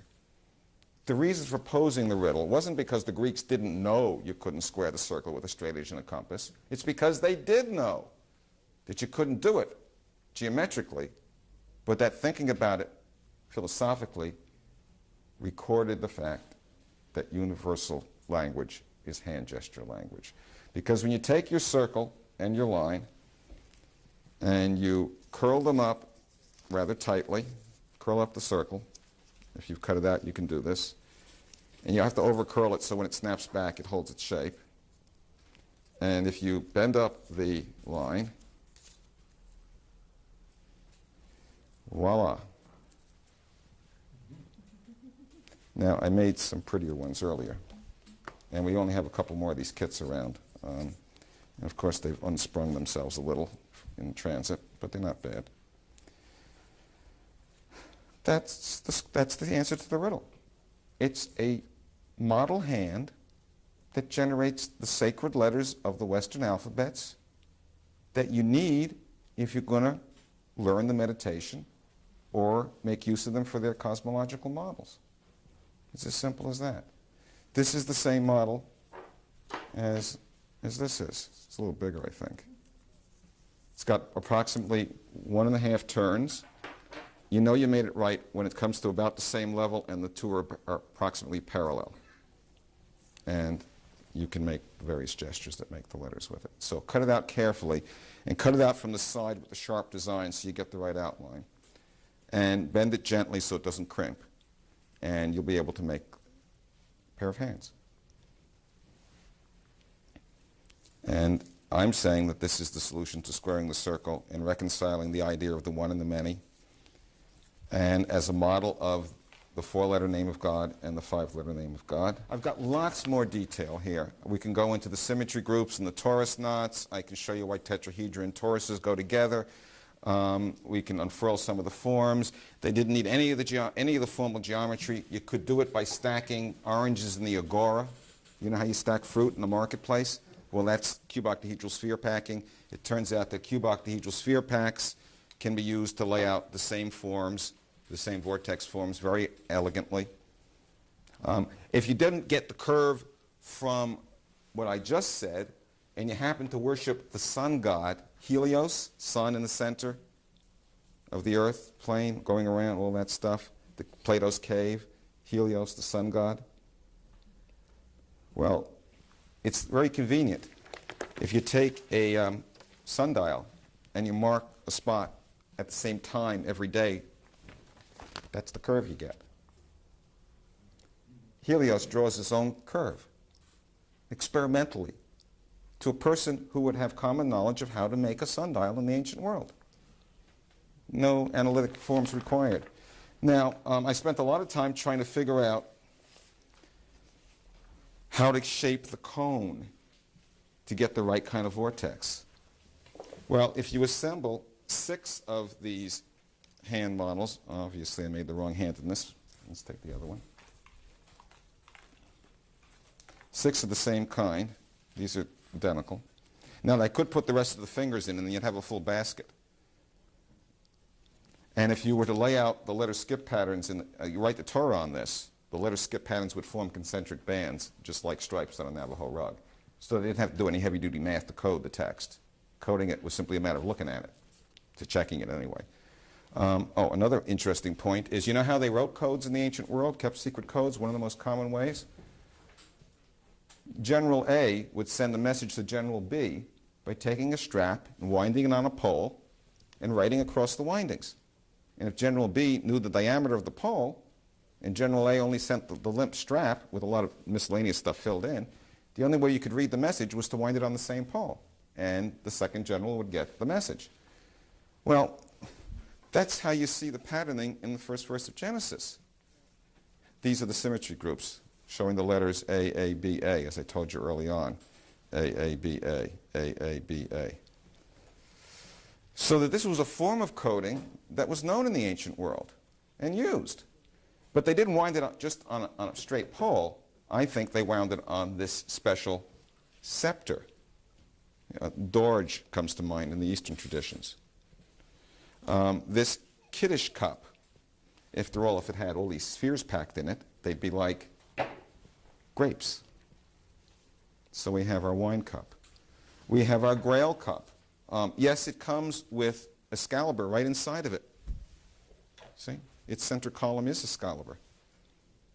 And if you pull this out and flip it around, you get the Levite sword dance. Very similar to some Sufi dances in modern sword dancing, which I'm not going to demonstrate. And the unit turn of this column, this is 1/3 unit turn, has exactly enough room for 1 letter each of the 22-letter Hebrew alphabet. And turning it inside out into this 3D form leaves room for the other 5 final letters for the 27-letter alphabet. So they intertransform like a gluon and an event in superstring theory. Now, did they know superstring theory? Absolutely not. Did they know this basic topology from braiding challahs for the Sabbath and milking cows? Yes, they did. And they could have checked it in meditation instead of at the cyclotron. So they had a way to test it. And they had an experimental science based on musical harmonies, which parallel the geometries. And if you're into the music, I highly recommend the work of Ernest G Maclean, who's a former chair of music at Brooklyn College, now retired, who's written several really brilliant books showing tonal mandalas that are associated with Hebrew, Greek, and Arabic texts, and Eastern Vedic material as well. Brilliant material. These are 16 carpet pages from the Leningrad Codex, which is the oldest Hebrew Bible in existence. It's 1,000 years old. It was taken from Cairo, and it ended up at the Hermitage in St. Petersburg. Long story. You will notice that they are highly geometric. In fact, those who know some physics will recognize the Baronian rings, which invert to produce hyperbolic space. You'll also notice various Torus knots and pre-Kabbalistic drawings. And of course, the academic scholars treat this as nothing but artistic embellishment and have never even looked at this. Sitting there in front of them, and they've never even thought it was anything other than artistry. So I would suggest there's a lot more to do to find out what all that means. Okay, I'm going to stop. We have the music, and why don't I take some questions first? Stan, thank you. That was mind-blowing. So you're now a true believer, and we're all going to go out and have a revival meeting, right? Well, no, I've got a few questions anyway. But I'll just 2 brief ones. I was doing some reading for a lecture I was to give, that I did give a few weeks ago on Renaissance occultism. And, I was reading about Pico and Reuchlin and Giorgi, who's Renaissance, particularly Giorgi, Reuchlin. Renaissance Kabbalists, but they were Christian Kabbalists. Right, working with derivative versions that had been externalized. But let me say, during the pre-Christian, the Islamic period in Spain, there is considerable evidence that Jewish and Christian and Muslim researchers worked together very closely and knew and appreciated each other's material and translated for each other. That would be, yeah, that wouldn't be surprising. Well, it would be surprising, but great. Yeah, it was. But I'm wondering if you've done anything, if you've explored whether there are any interesting resonances or implications with the insertion of, is it shin? Yeah. Into the middle of the gematria. You mean into the four-letter name to give the name of Jesus? What that does in terms of the symmetries or the sequences. Because their claim, of course, was that this was something significant. Yeah, I've seen that. Well, one can play with that, and there is geometric metaphor associated with it. But I guess since you've asked, I should tell you what my take on the Christian story is, because this reflects on it. In terms of Muslim tradition, this is a model of Muhammad's night flight to Jerusalem. He rides the steed Barak. His horse is named Barak. Barak is mistranslated as emerald, as in the emerald tablet, which is what this is also describing. The Barak actually means lightning bolt. This is the lightning bolt. This is the Temple Mount. This is the path of the night flight. In the Christian tradition, every one of the geometric attributes of the model maps onto the Christian story, the locations, or the people involved. The center point is obviously Jesus. The whole shaded area is the manger, but it's also the supper table, the Passover table with the 12 apostles around it. In Hebrew, the word for tower is migdal. This is the tower in the middle. This is Mary Magdalene. She connects between Jesus and the apostles. She is, in some people's renditions, some sort of holy prostitute. That's because she has a male aspect and a female aspect and connects between. The whole form is Golgotha, the skull, and the homunculus of the hand fits right over. And this becomes the spinal column, and this becomes the side of the motor cortex that controls speech and hand motion. So this is Golgotha, the skull. I have a more detailed model that shows the Mari, the rivers that form a womb for the figure inside. And what I'm saying is that what Jesus did was essentially the same thing as Rabbi Akiba.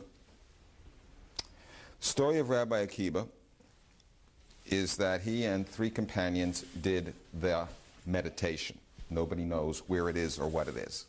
I'm saying the only place an Orthodox rabbi would look for a meditation if they didn't want to get hit by fire from heaven would be in the Torah. Otherwise it's lost. So what Akiba does is he does the meditation and he goes to Pardes, to the orchard. Paradise is the English word, Pardes. Garden of Eden is considered to be paradise, Pardes. Pardes is an acronym for 4 levels in Torah study.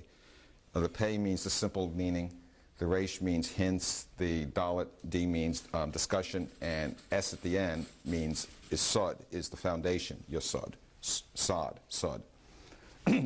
The Kabbalistic level. A person who can go through all 4 levels, who can hold the whole text in their mind, like Toscanini could hold a symphony in his mind, or Mozart could generate one, all as a unit, can do the meditation. The first meditator died in the meditation, didn't come out of it. It was too wonderful, didn't come back. The second guy comes back with space case, basket case, can't function at all, out of it. Third guy, Acher, the other, sometimes compared to Jesus in Jewish tradition, under some conditions, comes back with his mind intact, but he no longer is open to Jewish spirituality. He goes his own way.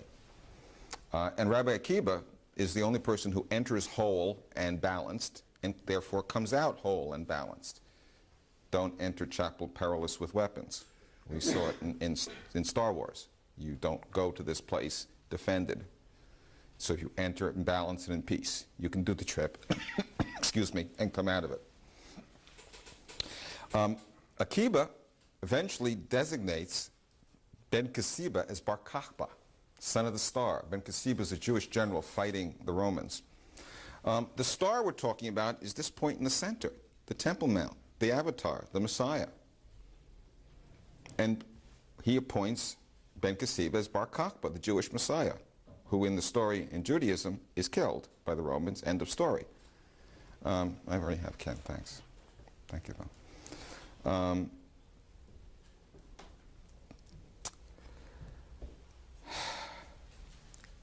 The story of Jesus is the same story.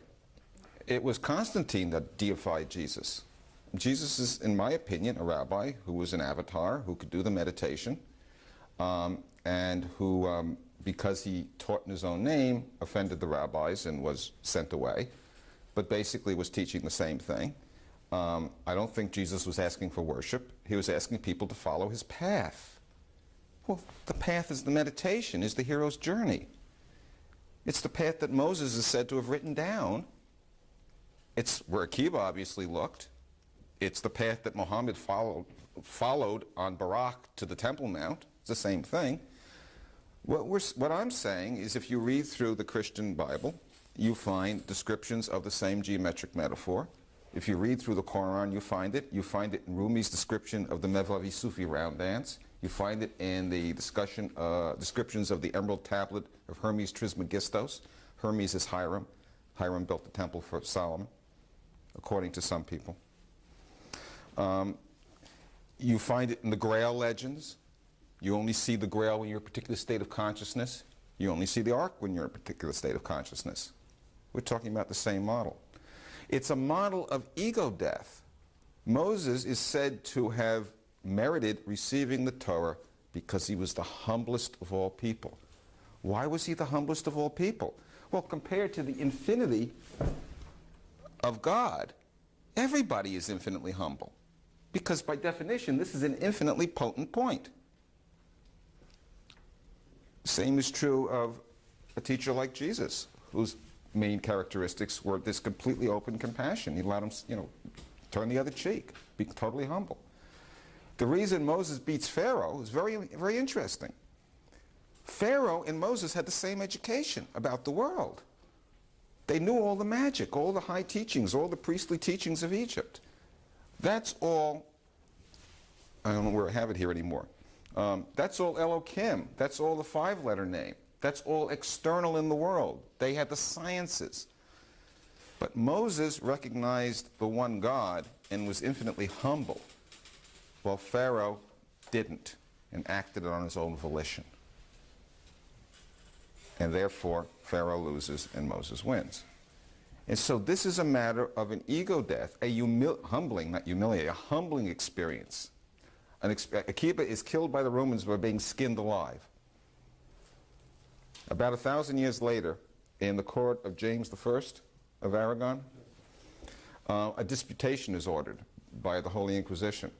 They pit Pablo Cristiani against Nachmanides, the Kabbalist and leader of the Jewish community. Nachmanides is forced to admit that the Talmud says that the Messiah is going to be born when the temple's destroyed. And so Cristiani asks them, well, what's your problem with Jesus? The temple was destroyed. There's this guy, he did this. What's your problem? And Nachmanides says, a person doesn't act in the world when they're born. So Christianity says, well, where's he been waiting all this time? Where's your Messiah? And Nachmanides says, he's in Gan Eden, in Pardes, in the meditation.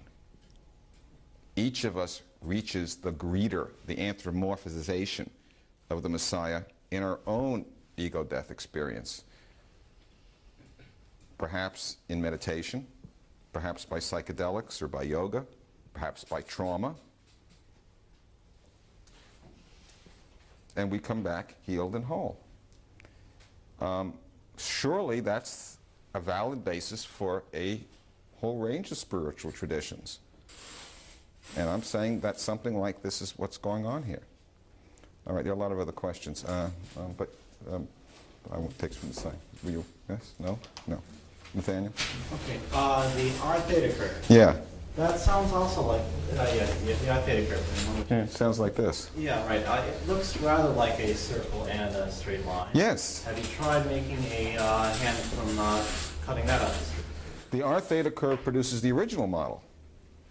The simplified one is the circle and line. And when you make the annular ring When you make this ring 1/3 of the radius, there's room for the other two, and they naturally make this cup.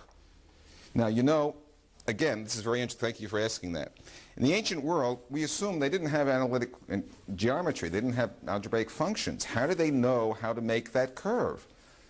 Well, they made it by a construction. I wish I had a string that I could use that was loose. But let's say you had a stick sitting on the desert floor, and you had a string connected to one edge, and you walked perpendicular and pulled it. Something like this. Let me draw it on the board. We don't need this guy anymore.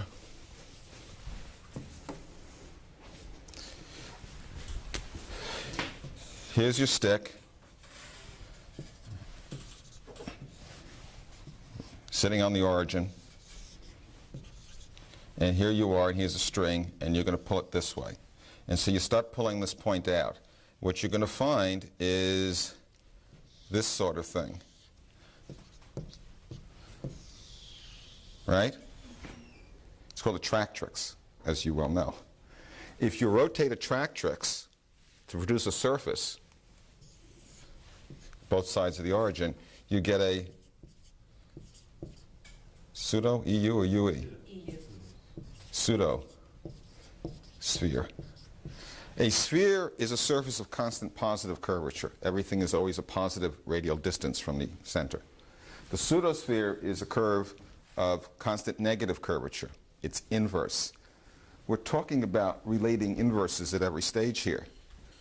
Embryology proceeds by invagination, turning inside out between stages of growth. And this is also the embryonic spiral. It matches the shape of an embryo. So by simply pulling a stick in the sand, you generate that shape. The way I make this curve, by pulling this guy up and letting it rotate at the same time, naturally makes the pseudosphere outline, solving a riddle that had made me crazy for a long time. How did they know how to make the cone shape, and what's the correct shape?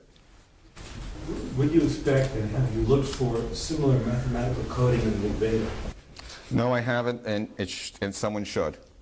And I don't know if you were here earlier, but Sri Yantra, it should be there. I think the Brahmic and Abrahamic paths had a common origin, or at least had a lot of cross-fertilization, and that the Eastern systems are going to turn out to be complements and toto to the Western systems. And so also American Indian and indigenous religions all over the world. Everybody dances around a campfire. Dances around the campfire. Dances around the campfire. Everyone does these things. I'm saying that this is a model of a general projective principle, naturally linking consciousness and physics. And as a principle whose shape is dependent on this basic geometry and topology, it's universal and can be embodied in any form. As I quoted from Spencer Brown, any form. So dolphins don't have hands, but they're self-aware, we think. They'd use acoustic pressure waves to point to their solar plexus to make a letter A, or etc. But it would be the same set of symbols in the full system. Elephants might use their trunks. I don't know. And of course we know that gorillas and chimps use their hands. Coco can use sign language. And it's partly in the article here too. There's two other books on hands that are really important. One is by Frank Wilson called The Hand. And another one is, I forget the name, Hand and Mind, I think, by a guy named McNeil. And they talk about tool making and magic tricks and musicians and all these dance, all the uses of a hand and what it implies. Very, very well done material. Next. I was recently listening to some of Rabbi Berg's tapes on the Zohar and Bereshit. Yes. And he mentioned that the large bait is Binah consciousness, and that the six that follows is the generation of the subsequent six spheres in the tree of life. The tree of life is generated by taking the two ways you can make the 7-color map and putting them on the same torus, and you get 10 crossing points, which if you unfurl, lay out the tree. I don't want to comment on Berg because I don't have anything nice to say. Okay. But that doesn't mean everything he teaches is wrong. Wait, this side. Anybody? Yes. What was the first pattern that you recognized? If everything starts with, the letter and then the word and then the verse, would it be useful at all to tell us? Yeah, the first one I did, I called the Temple Tinkertoy, and I built it out of an old Tinkertoy kit, and it had these left and right symmetries and these spiraling arms, and it wasn't very elegant, but it laid out all the symmetry I could find. And it took me, how many years, Cynthia? Maybe almost 10 years to reduce that to these patterns. It was very painful. I had to try thousands of combinations, and I was not easily satisfied, because I'd be cheating if I were. Actually, I was wondering, when you first looked at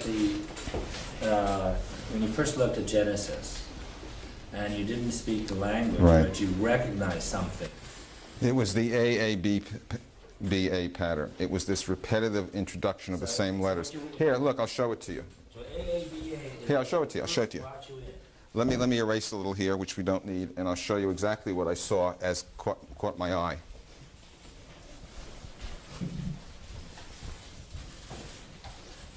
Goodbye, Fourier transform. Goodbye, Heisenberg.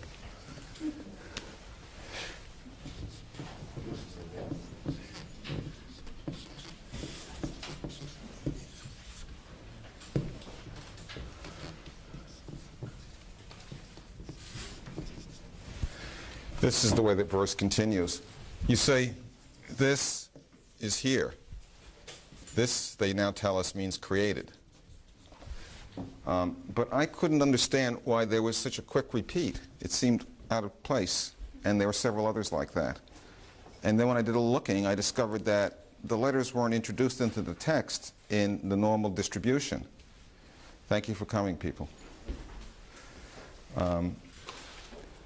In fact, there's a letter, I was mentioning this earlier. When I first noticed that the letters paired off, the Resh and the Lamed went together. Resh is a 201 count, and the Lamed is 102, and they're mirror image letters. And if you look at the sentence, it's Resh, Lesh, Lamed, Resh. One Resh, another Resh, a Lamed, and then way out here is another Resh. So you get this A, B, A pattern, which is the weaving pattern that I eventually found. Well, there are letters that you would expect to see that don't show up when you look for letters. In fact, when you get to the, I think it's the final chaf, which is the 211 letter, you would expect to find in the same sentence, if this model were correct, the 112 letter, the samach. But this letter doesn't show up. Now, I told you I laid out criteria early at the beginning that I could test to see if this was worth doing. Well, one of my criteria was that if we're taught that the Torah is a tree of life for those who grasp it, it's got to have some qualities like a tree. And the most obvious quality, grasp it now, I obviously means to hold it in your hand. In fact, Moses brings down the two tablets, biyado, in one hand, in his hand, not like that, not like Charlton Heston. Sorry. Trees unfurl in golden mean proportions. That's pretty common. So I conjectured that there was going to be a quality to this text that had markers at golden mean counts in the letter sequence. It was one of my original ideas. And I had already realized that that letter corresponds to a golden function in the Greek alphabet. The letter, I don't want to show it to you now, but the F, the digamma, and I can't say the Greek name, I don't remember, it's chai or psi, I don't even know how to pronounce it. It's one of the letters in the middle. Corresponds to the golden function letters. But this letter didn't show up. Now, it's a fairly common letter, not the most. It begins the word for book, sefer. It doesn't exist in English, by the way. That's the missing letter. It's another S sound, but there's no English equivalent for it. There is a Greek equivalent. So I started counting. This was before computers. I bought a copy of the Hebrew Bible, and I put a little number above each letter, and I counted out. Now, in ordinary use, the samach occurs every 100, 150 odd letters in the Bible. But I'm counting in 150 letters, no samach. I'm counting in 300 letters, no samach. 500 letters, no samach. Finally, I find the first samach at 2,207th position. Well, the trouble is that 2206, I mean, it has a calculator, I can check it. It's almost an exact power of the golden mean. And it occurs in a word whose word that means surround, encircle, so babe. And the shape of the letter is pretty much a circle. So I said, gee, that's really anomalous. And it also fits this geometric metaphor idea. So that was one of the original coding things. The other thing I did was the music, to assure myself. So it was a hearable coding that I used as a test. I didn't do anything else. I couldn't find anything else. One more question? Yeah, please. Can you comment on the origin of the Hamsa and how it relates to your work? I think the Hamsa is, a Hamsa is an amulet. This is terrible. And they write Hebrew letters all over it. It's a magical amulet. I think the magical and alchemical material is a bastardized version of what I'm talking about. On some of the Hamsa amulets, you will find a table, 3x4 table, which lays out permutations of the four-letter name, Yud, He, Vav, and He, but taken 3 at a time. It turns out, if you were to label a tetrahedron with those letters at its apex, this is hard to see, the 12 edges map the table on the Hamsa amulet. So it's a kind of condensation of some of the geometry in a kind of degraded form, in my opinion. And the hand of Findable? I don't know enough about it. Is it possible the Hamsa is actually a pre-Judaic symbol that was shared by different tribes? I think that this whole model is very ancient. I think that this predates Judaism. That this idea of using a formal hand gesture language probably goes back before Abraham, and was lost and found and used. It was a formal language, not used for speech initially. It probably wasn't clarified and formalized as we know it now until it became the alphabet for recording Torah scrolls. But the principle would have been known. There are hands coming off the Akhenaten solar disk, remember? And I think that's pretty strong evidence, since I'm saying that this is the sun in the middle. And these hands do come off a solar disk in that metaphor. So I think that this goes back very far. You see, the problem isn't the technology. The good guys, the bad guys, everybody finds the same science in every age if they look deeply enough.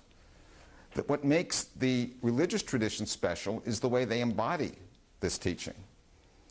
There are traditions that try to run off and just do the technical stuff, and they don't want to have any ethical considerations. Well, they don't survive, because the ethics is the external manifestation of the meditation. And if you shuck the ethics, you can't reach the meditation. The reason that Judaism, Christianity, and Islam continue, and other related faiths, is because they become living systems. They have created a vessel that self-generates. This is an oak tree that yields acorns that protect the germ of the next oak tree. And any system that reaches that level is part of this covenant. That's what it's saying. It's not a magical thing, it's a real thing. That help? Can we fit another one in, Bill? Quickly. A quickie? Anybody? A quickie. Please. No, well, go ahead. You pulled out the three-dimensional Sri Yantra there. Yeah, yeah. Equivalent, the Star of David pulled into a three-dimensional... I think the Star of David, yeah, I think there's a relationship. I think, Nathaniel? This is Fuller's, of course. Well, it's not directly from Fuller, but this is the cube octahedral jitterbug that Bucky Fuller likes to point out. Yeah. The octahedron, he wants the octahedron. Oh, come on. There, and you look across it, you see the double star. You see?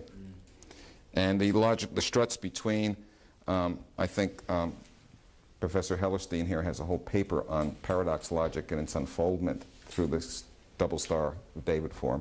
And I'm sure he'd love to give you a copy of his paper. Wasn't there also a winding around a torus that in one of these illustrations you found that ends up looking an awful lot like a Star of David also? Yeah, yeah. There's a 3/8 Torus knot is one of the carpet pages. Stay. Oh, I think.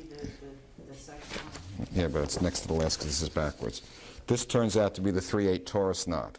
which is directly related to, this is a 310 torus knot, very, very close. The torus knots, by the way, are associated mathematically with the Platonic solids and the symmetry groups that relate to them. So that this actually has modern formal meaning too. Is that what you were thinking about? Yeah. Maybe I should play the music unless there's somebody with an aching question. There's more on the website. We have some videos of the earlier talks.